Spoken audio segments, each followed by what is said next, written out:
Let's kick off this explainer by looking at one of gaming's absolute crowning achievements, the Soulsborne series. But we're going to look at it through a very specific lens today.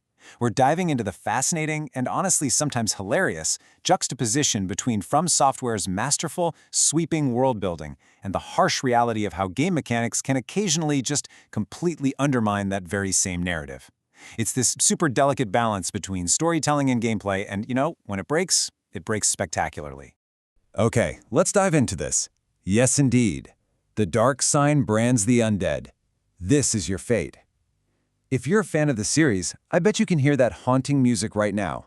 This opening cinematic from Dark Souls immediately pulls you into this grim, high-stakes universe. And notice how it addresses you directly, right? Your fate. It makes the stakes feel incredibly personal right from the jump, pulling you into a world where your mere existence is literally a tragedy. Section 1. The Age of Ancients, the World Before Disparity. So before we can understand where the game mechanics stumble, we really need a quick refresher on the massive scale of the lore we're dealing with here. According to the foundational mythology, the world started out as this unformed, stagnant land of gray crags and immortal, everlasting dragons. Nothing changed, nothing lived, and nothing died. But then, Epic 2 hits, the discovery of the first flame, and this changes everything, because it brought the whole concept of disparity into the world. Suddenly, for the very first time, you had heat and cold, life and death, light and dark. This discovery gave rise to the Lords, who ended up claiming victory over the dragons in Epic 3. But as we'll see in Epic 4, flames inevitably begin to fade, and that sets the stage for our story. Section 2. First Flame and the Lords. The Birth of Disparity. Let's see how this builds into the godlike figures who actually pulled the world out of the fog. From that first flame emerged 4 original Lord Soul-Bearers of just epic, intimidating scale. You've got Gwyn, the Lord of Sunlight, whose domain is obviously light and lightning. Then there's the Witch of Izalith, commanding chaos and fire. Gravelord Nito, who is literally the first of the dead, ruling over death and disease, and finally the Furtive Pygmy, who claimed the Dark Soul, representing dark and acting as the ancestor of all humanity. We are talking about beings of unimaginable cosmic power here. And these lords, they use their newfound strength to completely obliterate the everlasting dragons. Picture this, Gwyn literally peeling apart their immortal stone scales with massive lightning bolts, the witches weaving these huge destructive firestorms that completely scorch the earth, Nito unleashing a devastating miasma of death and disease everywhere. And finally, with the help of a traitorous dragon named Seath the Scaleless, the lords wiped out the dragons and established their golden age of fire. Section 3. The Tragic Undead Curse. A fate worse than death. But golden ages never actually last forever, do they? Let's shift the tone here from the epic battles of gods to the really intimate tragedy of the world. Central to this entire narrative is the undead curse. So, the dark sign is this cursed brand that marks humans as undead. It essentially traps them in a horrifying cycle where they cannot truly die. Instead, every single time they're killed, they resurrect, slowly losing their minds, their purpose, and their memories, until they just become these mindless, aggressive shells, aptly known as hollows. And why this matters to you, as the player, is that it grounds this massive cosmic struggle in a very human element.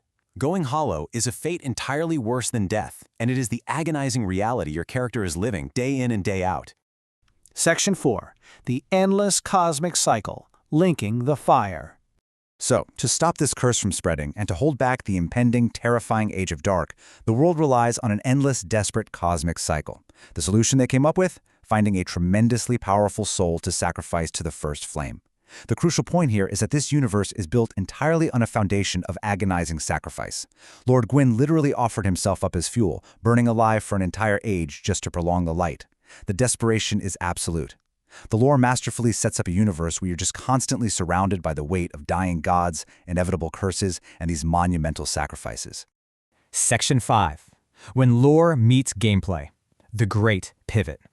All right, so we have all this epic, tragic, sweeping lore, right? But how do players actually experience the climax of these stories?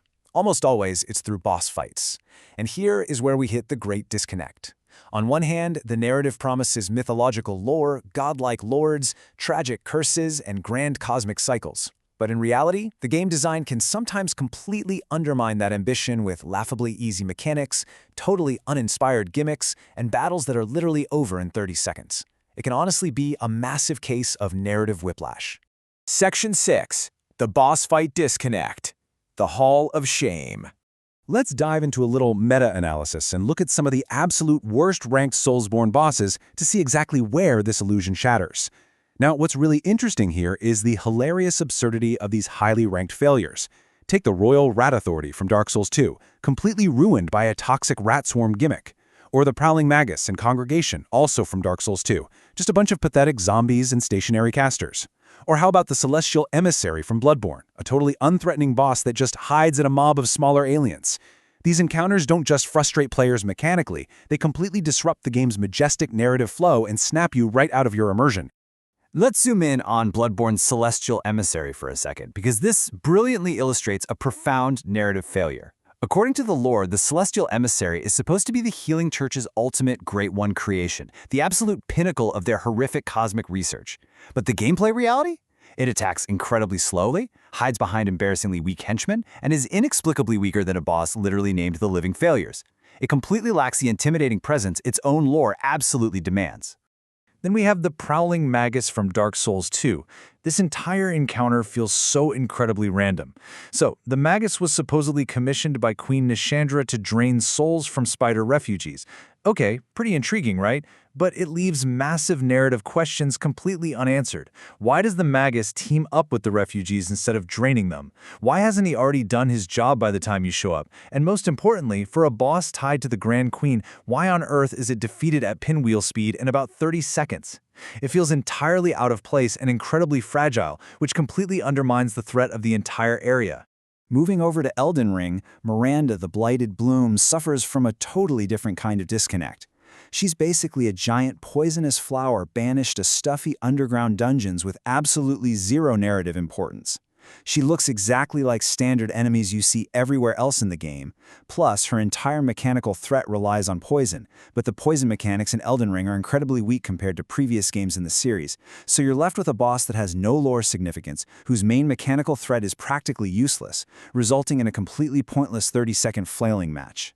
Reviewer Andrew J. Bailliard-Jean really hits the nail on the head regarding the Royal Rat Authority. He says, the only way the player could conceivably lose this fight is quite stupid and undermining of a mechanically complex game. Think about it. You're supposedly facing an epic trial set up by the Rat King, but the entire fight is decided in the first 5 seconds, depending purely on whether you get toxicked by a few small rats before the main boss even reaches you. If you don't get toxicked, the boss is a complete joke. It honestly makes a mockery of the game's own incredibly complex combat systems. So, we arrive at our final thought, and a crucial question for you to ponder. Does a poorly designed boss fight shatter the illusion of a masterpiece story, or is it just a necessary stumble in the endless cycle of game development? It's a really delicate balance. When mechanics and lore align perfectly, it's pure magic. When they don't, well, you're left swinging at a giant flower in a basement wondering why you're even there. I really hope this explainer has given you a new lens to view these games through. Next time you boot up your favorite title, take a moment to analyze how the mechanics serve the story. Thanks for hanging out and joining me for this explainer.